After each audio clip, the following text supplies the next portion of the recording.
계시록에 나오는 7교회 중 이제 마지막 교회인 라오디게아 교회입니다. 7교회는 여러 세대의 모든 유형의 교회를 포괄하고 있다는 해석과 또 역사적인 순서에 따라 차례대로 기록했다는 입장이 있습니다.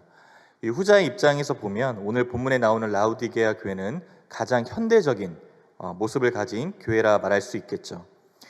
라오디게아에 보낸 이 편지 내용에는 그들이 세상 속에 핍박을 받는다는 거나 교회 내부적으로 이단 세력과 충돌이 있다거나 아니면 교회가 분열하여 싸우고 있다든지 하는 어려움은 전혀 보이지 않습니다. 겉으로 보면 라오디게아 교회는 아무런 문제 없이 잘 지내는 것처럼 보입니다.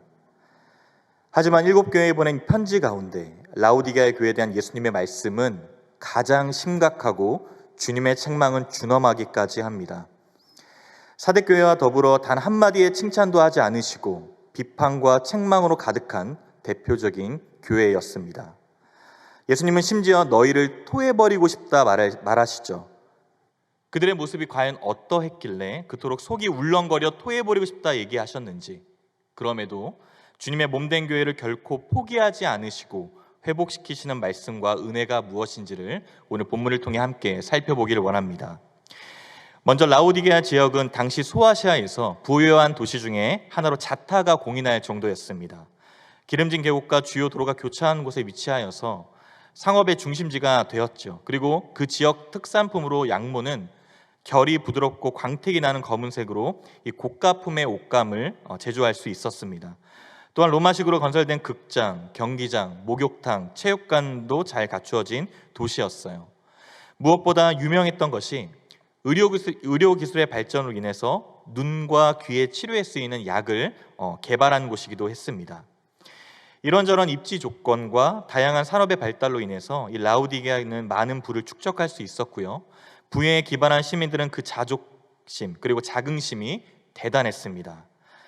주 60년경에 이 소아시아를 휩쓴 대지진으로 이 라오디게아 지역도 큰 피해를 입었지만 다른 도시와는 달리 로마 당국의 도움을 받지 않아도 자력으로 충분히 도시를 재건할 정도였기에 그들은 부와 함께 하늘 높은 자부심을 가지고 있었습니다. 이와 같은 정신이 교회 내에도 만연하고 있음을 알 수 있습니다. 부유한 성도들, 세상에서 소위 힘 있는 사람들이 모인 자칭 엘리트 교회였던 라오디게아 교회는 세상 부와 권력의 힘을 모두 소유한 교회였습니다. 이런 외적인 부유함으로 인해 아무 문제가 없고 부족한 것이 전혀 없다고 생각한 라오디게아 교회 성도들에게 예수님은 편지하십니다. 14절입니다. 라오디게아 교회 사자에게 편지하라. 아멘이시오, 충성되고 참된 증인이시오, 하나님의 창조의 근본이시니가 이르시되. 예수님은 자신을 구체적으로 소개하십니다. 아멘은 진실로 그러합니다, 믿습니다, 그러하기를 원합니다 라는 뜻인데요, 진리, 진실성을 가리키는 단어죠. 예수님은 중요한 말씀을 하실 때마다 진실로 진실로 너희에게 이르노니라고 하셨는데 지금도 아멘 아멘이라고 말씀을 시작하시죠. 충성되고 참된 증인이라는 표현이 이 아멘을 잘 설명해 줍니다. 예수님의 성품은 충성되고 진실할 뿐만 아니라 그가 증언하시는 내용조차 진실하다는 것입니다. 그리고 하나님의 창조의 근본이시니 곧 만물의 창조자가 곧 예수님이심을 밝히고 계시죠. 이와 같은 예수님의 모습은 라오디게아 교회의 모든 실상을 정확히 알고 계시며 무슨 말이든지 근거 없는 말이 아니라 정확무오한 하나님의 말씀임을 보여줍니다. 그리고 만물의 창조자의 근본이 되시기 때문에 이 라오디게아 성도들이 누리는 모든 것들도 결국 예수님으로부터 온 것임을 상기시켜 주고 있습니다. 이제 예수님은 라오디게아 교회의 거짓된 허상이 무엇인지 그들의 상태를 정확히 파악하시고 진단하십니다. 15절에 내가 네 행위를 안다 이렇게 말씀하시는데요, 지난 빌라델비아 교회를 칭찬하셨던 것과는 달리 오늘 이 라오디게아 교회를 향해 엄히 책망하십니다. 이유는 바로 그들이 차지도 아니하고 뜨겁지도 아니하였기 때문이죠. 예수님께서는 그들의 행위가 미지근해서 토해버릴 정도라고 공표하십니다. 16절입니다. 네가 이같이 미지근하여 뜨겁지도 아니하고 차지도 아니하니 내 입에서 너를 토하여 버리라. 이 지역은 원래 식수나 생활용수를 자체로 공급하지 못했기 때문에 이 남동쪽으로 20리나 떨어진 골로새 지역에서 이 석관을 통해 찬물을 끌어다 썼습니다. 그래서 도중에 이게 오다 보면 금세 미지간 물이 되었다고 합니다. 그리고 반대로 이제 북쪽에 위치한 히에라볼리가 당시 온천으로 유명하였는데요. 그곳에서 끌어다 쓰는 온천물이 라우디게아 맞은편 절벽에 이르게 되면 석회질과 섞여서 뿌옇게 되고 악취가 나는 미지근한 물로 변했다고 말합니다. 이처럼 미지근하여 악취가 나는 물을 마시면 즉시 토해버릴 수밖에 없죠. 예수님은 그들이 지금 이러한 상태임을 말씀하셨던 것입니다. 그들은 차지도 않고 뜨겁지도 않은 미지근한 교회요, 악취가 나는 썩어버린 교회였습니다. 차든지 뜨겁든지 하라는 이 예수님의 말씀에 많은 해석들이 있습니다. 흔히 이 말씀을 두고 뜨거움만 취하는 것이 올바른 신앙의 자세이고 차가운 것은 열정을 잃어버린 상태라고 해석합니다. 또 어떤 이들은 차가운 것은 신앙에 대해 적극적으로 반대하는 것을 의미하고 뜨거운 것은 신앙적으로 주님을 향한 불같은 열정이 있는 상태를 가리킨다고 해석합니다. 그런데 이것은 잘못된 해석입니다. 당시 히에라볼리의 온천물은 사람들의 질병을 고쳐주는 뜨거운 물로 유명했고요. 골로새는 차갑고 신선한 물이 나오는 지역으로 유명했습니다. 이 두 도시 사이에 위치한 라우디게아는 더운 물의 기능도 잘 이용할 수 있었고 또 골로새 지역에서 나오는 찬물도 함께 잘 사용할 수 있었습니다. 두 가지 가운데 어느 하나 문제는 되지 않죠. 진짜 문제는 좋지 않은 수질에서 차지도 않고 뜨겁지도 않은 이 미지근한 물로 썩어버렸다는 데 있었습니다. 이것도 아니고 저것도 아닌 삶을 너무나 익숙하게 살아갔던 라우디게아 교회 성도들의 모습입니다. 예수님은 실제적인 일상에 빗대어 그들의 영적 상태를요, 예리하게 진단하고 계십니다. 한 성경학자는 이들의 상태를 이렇게 표현합니다. 미지근함, 미온적인 태도, 무기력, 망설임, 나약함, 적당히 타협하고 무관심하고 게으른 태도로 일관된 삶이라고 말이죠.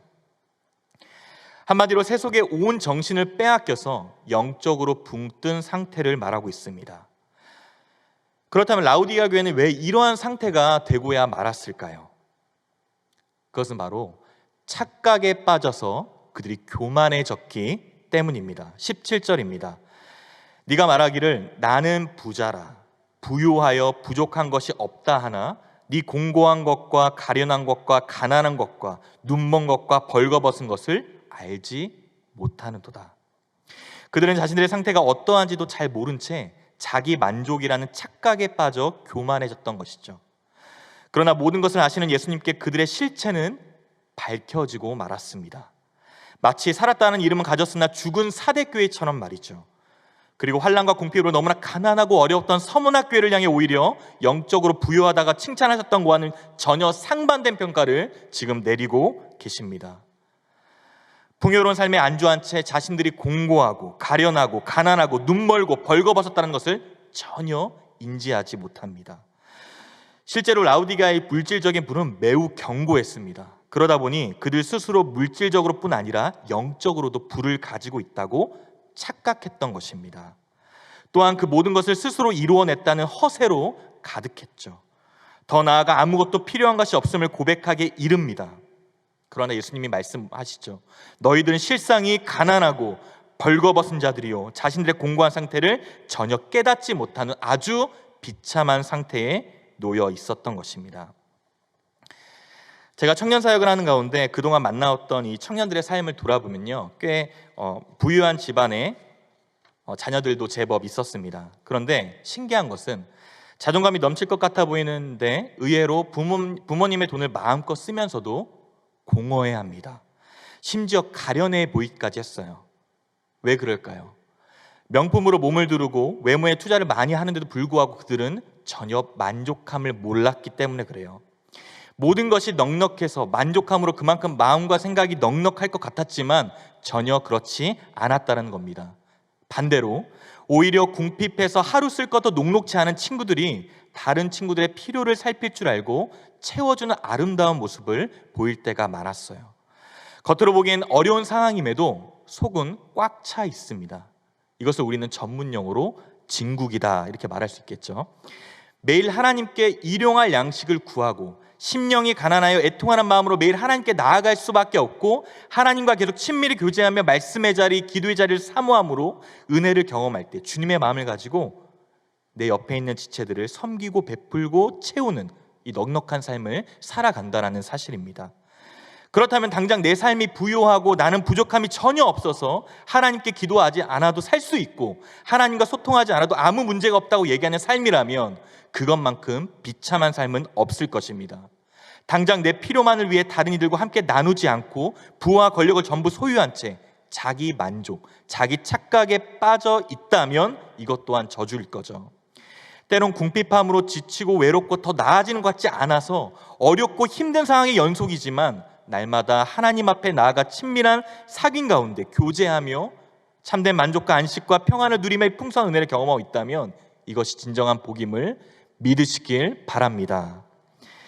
우리는 항상 버릴 수 있는지 물어볼 수 있는 훈련이 필요해요. 내가 가진 것을 놓을 수 없는 이유가 나의 우상일 가능성이 높기 때문이죠. 너무 아깝고 너무 필요할 수 있지만 때론 그만큼 내가 의지하고 있는 그것을 버려야 할 때가 있다는 것입니다. 하나님의 뜻을 잘 모르겠다고 예수님을 찾아온 한 사람이 있었습니다. 그는 바로 부자 청년입니다. 마가복음 10장 17절에 선한 선생님이여 내가 무엇을 하여야 영생을 얻으리이까 질문합니다. 자신은 영생에 관심이 있었고 다른 의도가 아님을 분명히 말했습니다. 그런데 예수님은 같은 기준을 적용하십니다. 버려도 괜찮냐는 것입니다. 내게 있는 것을 다 팔아 가난한 자들에게 주라. 그리하면 하늘에서 보화가 내게 있으리라. 정말 다른 의도가 아니라면 넌 버릴 수 있을 테니 버리고 와라. 그러면 진정 갚아주겠다 말씀하신 겁니다. 결국 부자 청년은 떠났습니다. 슬픈 기색을 띠고 근심하며 가니라. 핵심은 그것을 버리는 대가는 너무 큽니다 였어요. 버리는 대가보다 하나님이 더 크지 않다는 말이겠죠.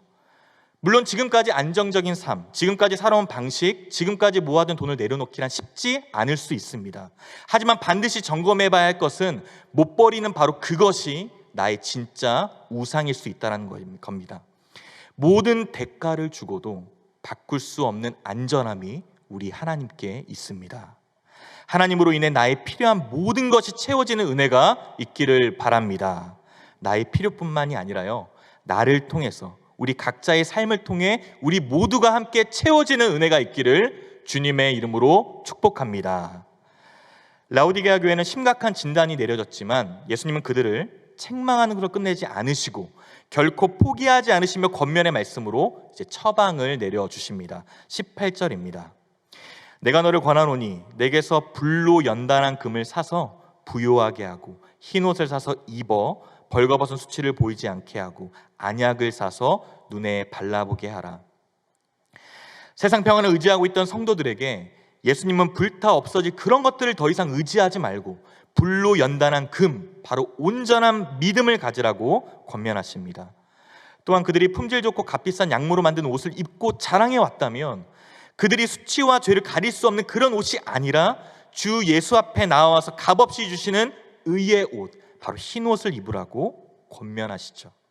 또 주님은 라오디게아의 의료기술이 만들어낸 안약을 통해서 밝은 눈만 자랑하지 좀 말고 주님 앞에 나와서 신령한 눈으로 자신의 상태를 철저히 깨닫고 주님께서 열어주시는 신령한 세계의 눈을 뜨라고 말씀하십니다. 불로 연단한 금, 흰옷, 안약으로 처방을 내리십니다. 무엇을 가졌느냐, 무엇을 못 가졌냐는 더 이상 중요하지 않아요. 심령의 가난함을 간절히 사모함으로 주님께 나오는 자들에게 그리스도의 존귀한 보혈로 씻겨진 의의 옷을 입혀 주실 것입니다. 자신이 영적 소경이라는 사실을 철저히 깨닫고 주님 앞에 나오는 자들에게 영적인 눈을 허락하셔서 믿음의 세계를 보게 하실 줄 믿습니다. 그럼에도 불구하고 아직도 인생의 기초를 자기 만족에 두고 살아가는 그들을요, 끝까지 사랑하시고 징계하십니다. 19절입니다. 물은 내가 사랑하는 자를 책망하여 징계하노니 그러므로 네가 열심을 내라, 회개하라. 징계하시는 이유가 무엇일까요? 히브리서는 이렇게 말합니다. 히브리서 12장 6절에서 8절에 주께서 그 사랑하신 자를 징계하시고 그가 받아들이시는 아들마다 채찍질하심이라 하였으니 너희가 참음은 징계를 받기 위함이라. 하나님이 아들과 같이 너희를 대우하시나니 어찌 아버지가 징계하지 않는 아들이 있으리요. 징계는 다 받는 것이거늘 너희에게 없으면 너희가 사생자라 친아들이 아니니라 말씀하십니다.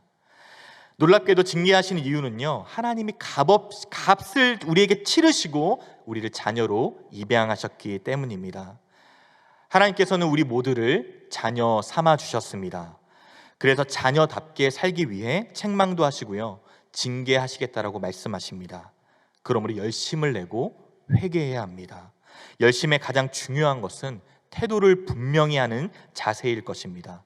어떠한 상황에서도 모호하게 행동하지 말고 무늬만 그리스도인으로 살아서는 안 되는 것이겠죠. 많은 것이 다양해지고 복잡해진 시대입니다. 대부분의 사람들은 돈과 권력이 있으면 모든 문제가 해결될 것처럼 여깁니다. 심지어 교회조차 그렇게 생각하는 경향이 있죠. 그리고 당장 돈이 없으면 다양한 경험을 할 수 없으니 아쉬워하고 또 서럽기까지 합니다. 놀 것도 많고 살 것도 많고 먹을 것도 많은 시대이기 때문에 더욱 그렇습니다.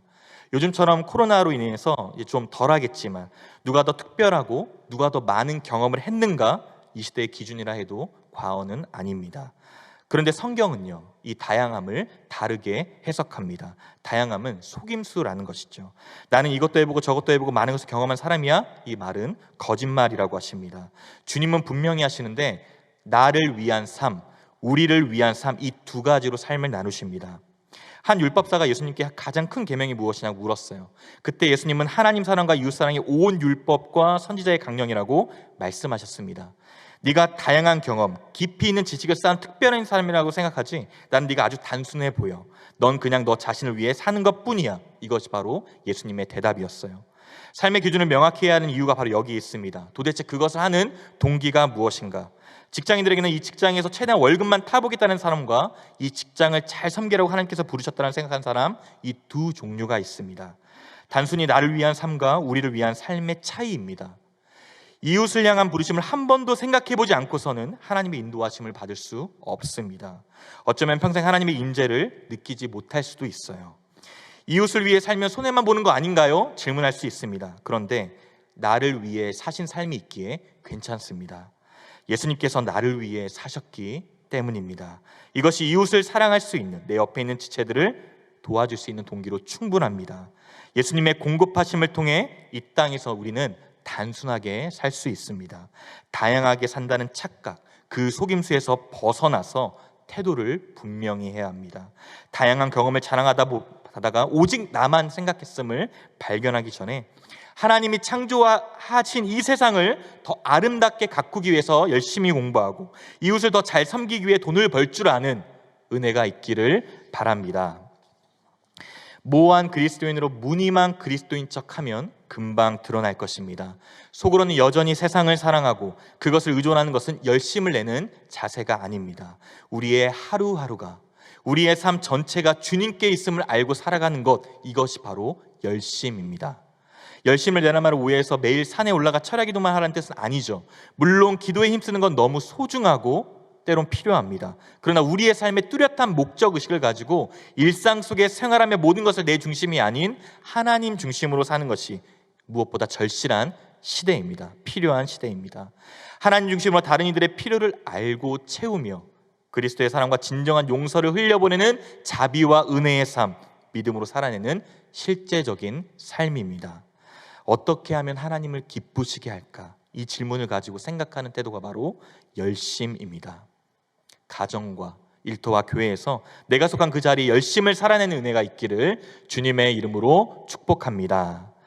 이제 예수님은 스스로 착각에 빠져 마음의 문을 닫은 성도들 향해 간곡히 요청하십니다. 우리 20절 말씀을 우리 함께 읽도록 하겠습니다. 시작. 볼지어다 내가 문 밖에 서서 두드리노니 누구든지 내 음성을 듣고 문을 열면 내가 그에게로 들어가 그와 더불어 먹고 그는 나와 더불어 먹으리라. 아멘. 눈먼 자기 만족으로 인해 말하자면 예수님을 교회에서 출교시켜버린 그들에게 믿을 수 없을 정도로 용서와 자비를 베푸시며 다시 풍성한 교제를 허락해 줄 것을 예수님이 직접 요청하고 계십니다. 성도들과 함께 누리는 친밀한 식탁의 교제, 바로 만찬의 자리입니다. 또한 예수님은 이기는 자, 바로 세상에서 믿음을 지켜 끝까지 충성하는 자들 향해 말씀하십니다. 21절에 이기는 그에게는 내가 내 보좌와 함께 앉게 하여 주기를, 내가 이기고 아버지 보좌에 함께 앉은 것과 같이 하리라 약속하십니다. 왕의 보좌에 함께 앉는다는 것은 승리의 기쁨에 동참할 것을 상징하기에요, 예수님은 끝까지 충성하여 이기는 자에게 아낌없이 모든 것을 화답해 주시고 영광을 보게 하십니다. 그리고 마지막 22절 말씀, 귀 있는 자는 성령이 교회들에게 하시는 말씀을 들을지어다. 아멘. 말씀을 맺겠습니다. 7교회를 향한 예수님의 말씀은 그 교회가 처해 있는 저마다의 상황에 따라 다양한 모습으로 나타났습니다. 그러나 7교회를 향한 주님의 마음은 모두 동일하죠. 교회를 향한 주님의 기대는 온전한 하나님의 형상을 이루는 데 있기 때문입니다. 에베소서 5장 27절은 이렇게 말합니다. 자기 앞에 영광스러운 교회로 세우사 티나 주름 잡힌 것이나 이런 것들이 없이 거룩하고 흠이 없게 하려 하심이라. 교회를 향한 예수님의 마음입니다. 때론 칭찬하시고 때론 책망하기도 하셔서 교회를 새롭게 하시는 주님의 의지를 읽을 수 있어야 합니다. 예수님은 자신이 피로 사신 교회를 어떠한 경우에서라도 절대 포기하지 않으십니다. 여전히 문제가 많고 세상에 거룩한 영향을 끼치기보다 오히려 세상의 영향을 받는다 할지라도 교회를 다시 일으키시며 세워주셔서 거룩하고 흠이 없게 하실 겁니다. 오늘 우리는 부유한 도시에 살며 미지근한 삶으로 교만하의 영적 빈곤과 비참함을 깨닫지 못했던 라오디게아 교회를 살펴보았습니다. 외적으로 누리는 물질적인 복, 그리고 여러 환경들은 그 자체로 복일 겁니다. 하지만 그것으로 인해 영적으로 눈이 가려져서 교만해졌다면, 이제 더 이상 하나님이 필요 없다고 느껴질 정도라면 이것은 복이 아니라 저주입니다. 매일 하나님께 나아갈 수밖에 없고 가난한 심령으로 애통해야 하며 은혜의 자리를 사모하여서 참된 안식과 평안을 누리게 되는 것이 진정한 복임을 반드시 믿으시길 바랍니다. 끝까지 이기는 자로 왕의 보좌에 함께 앉아서 승리의 기쁨에 동참하는 영광스러운 은혜가 우리 모두의 삶에 있기를 주님의 이름으로 축복합니다. 이 시간 함께 찬양하고 기도했으면 좋겠습니다.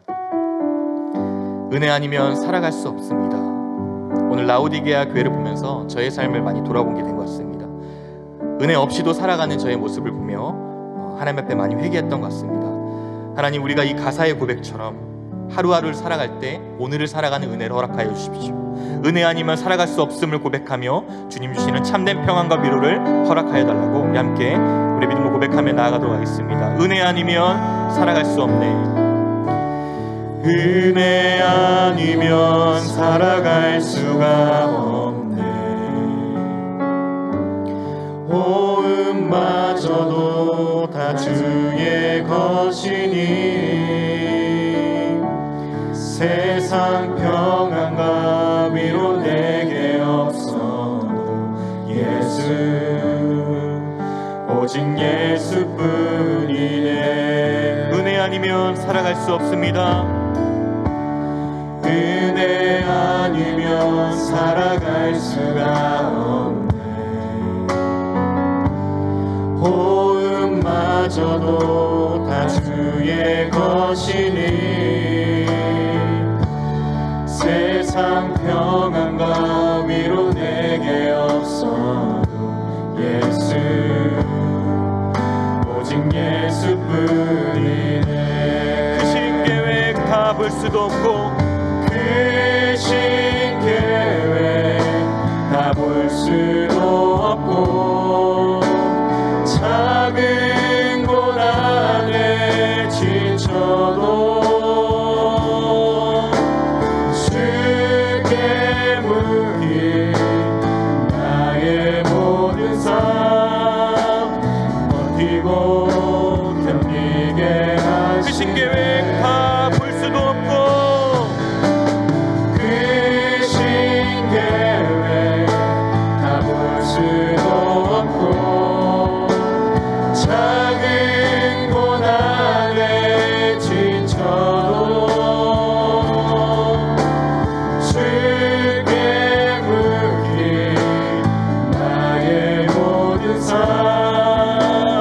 버티고 견디게 하시네.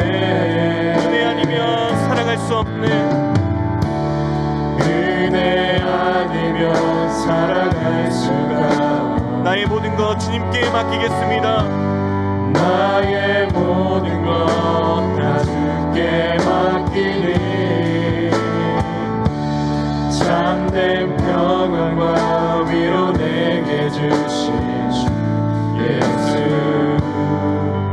다시 한번 우리 크신 계획 다 볼 수 없음을 고백하며 나아갑니다. 크신 계획, 크신 계획 다 볼 수도 없고 작은 고난에 지쳐도 주님께 있습니다. 주께 묻기 나의 모든 삶 버티고 견디게 한 번 더 크신 계획 다 볼 수 없지만 주님께 있습니다. 크신 계획 다 볼 수도 없고 작은 고난에 지쳐도 주께 나의 모든 삶 나의 모든 우리 주님께서 버티고 견디게 하십니다. 버티고 견디게 하시네. 주님의 은혜 아니면 살아갈 수 없습니다. 은혜 아니면 살아갈 수가 없네. 우리의 믿음의 고백입니다. 나의 모든 것 다 주께 맡기니 참된 평안과 위로 내게 주신 주 예수 오직 예수뿐이네. 주신 말씀 가지고 우리 함께 기도하며 나아가겠습니다. 아멘이시오 충성되고 참된 증인이시며 하나님의 창조의 근본이신 예수님께서 우리들의 착각에 빠져서 교만해진 모습을 깨닫게 하여 달라고, 나의 교만해진 마음, 자신의 착각에 빠져서 온전히 주님을 바라보지 못하게 했던 그 마음들을 하나님 깨닫게 하여 주시옵소서. 불로 연단한 금처럼 온전한 믿음을 가지며 보혈로 씻겨진 흰옷을 입고 신령한 세계에 눈을 뜰 수 있는 안약을 허락하여 주시옵소서. 그리하여 끝까지 우리가 충성하여서 이기는 자로 왕의 보좌에 함께 앉아 승리의 기쁨에 동참하는 주의 영광을 보게 하여 주시옵소서. 자기 만족이라는 착각에 빠지지 않도록 불로 연단한 금 흰옷 안약을 허락해 주시도록 왕의 보좌에서 주의 영광을 보게 하여 달라고 함께 합심하여 기도하며 나가도록 하겠습니다. 하나님 아버지 은혜를 감사합니다. 오늘 주님의 말씀을 통하여서 우리의 삶을 철저히 깨닫게 하시고 주님의 은혜가